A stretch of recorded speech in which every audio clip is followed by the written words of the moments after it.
First thing you're going to want to do is once you actually have your orange, all you're going to want to do is you simply want to grab your thumbnail and you actually just want to stick it like really into just like a firm, slow, soft section of the orange.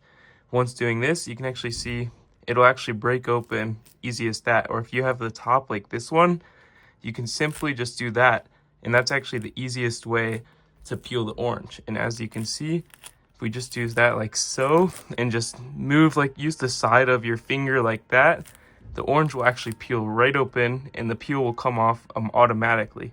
And you basically just want to use the side of your finger. The thumb works the best by far because it's the strongest and has most muscle, just all the way around the orange. And you can even eat half of the orange before you actually finish peeling it. And all you want to do is just do this all the way around. And you really want to make sure that no sections come loose if you want to do it in one peel.